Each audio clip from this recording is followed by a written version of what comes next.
I never thought I'd be here, standing on the other side of a marriage, facing a life I didn't plan for. There were days the pain felt endless, the guilt overwhelming, the anger sharp and unwieldy.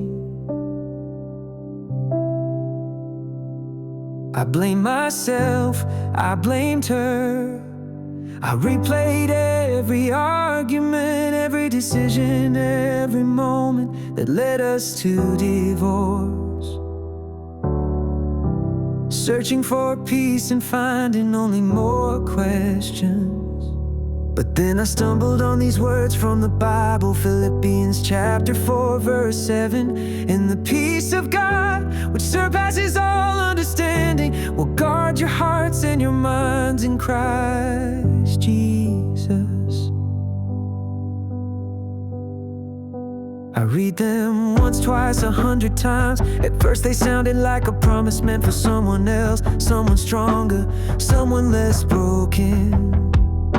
But as the days passed, those words began to settle into my heart. I realized that the peace Paul talks about isn't something you earn by getting everything right. It's not the reward for a perfect life or a perfect marriage.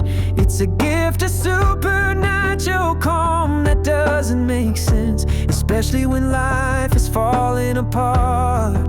It's the kind of peace that comes when you finally stop fighting yourself, when you stop rehearsing your failures and start trusting that God can work even through your mess.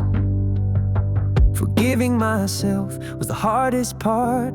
I thought if I held on to my regret, maybe I could pay for the pain I caused, but that's not what God asks of us.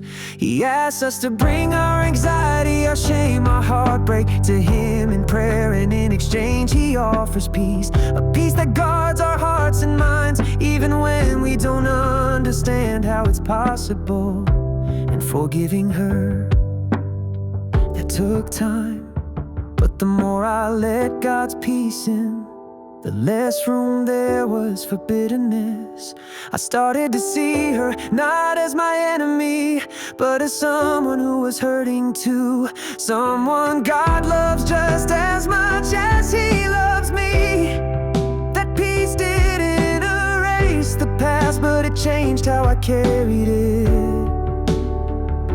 Now when I look back, I see not just what was lost, but what's been given. I see a God who meets me in my brokenness and offers a peace that the world can't explain.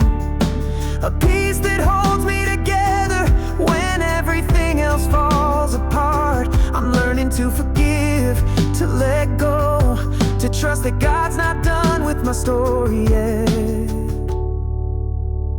So if you're where I was, hurting, angry, ashamed, know this, the peace of God is for you too. It's not about understanding, it's about surrender. And in that surrender, there is a peace that truly surpasses all understanding.